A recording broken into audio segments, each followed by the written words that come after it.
လိုက်လို့ကိုပဲမောင်တို့ရဲ့ညာပုပ္ပါတောင်ကြီးညို့ညို့ပိုင်းရှူတိုင်းကလည်းဒီနေရာခန္ဓာကြီးတွေအုံဆိုင်ပြကဲမကြီးရှိတောင်းပြီးသွားတာယာဝဲကောင်းကြီးရာဟောင်းမှုအောင်မေလို့တစ်ခါတစ်ခါသွားဖို့ပြမဖို့ဘူးတာမောင်တွေ့တာသာပါဒီနေ့ညာတွေဥခါမြောက်တွေကသူသွားမှာဒီနေ့ညာတွေဥခါမြောက်တွေကသူသွားမှာ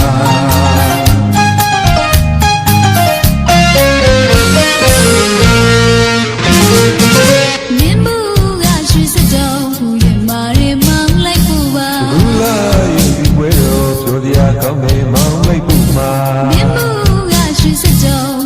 မာရေမောင်လိုက်ပူပါဘူလာရဲ့ဒီပွေတော်ပြောပြကောင်းမေမောင်လိုက်ပူမာမြတ်လူကြောင့်တို့ရန်တွားရောက်ကပူမြောင်မြင်မောင်မုံချောင်းမှုကြိုရိခါချက်ပါတို့မိသမားတို့ကုန်းဆောင်ရွာဒီနေ့ည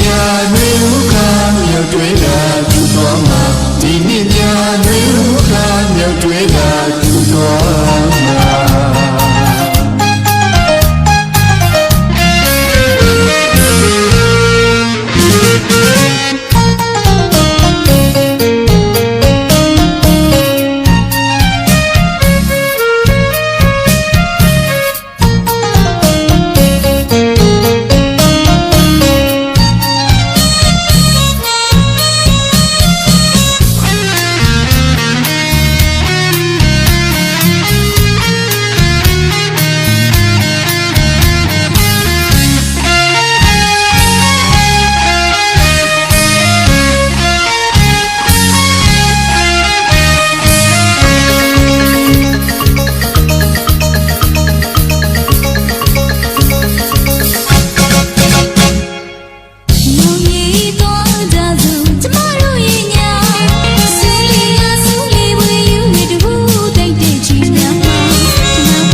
လိုက်လို့ကိုပဲမောင်တို့ရဲ့ရာ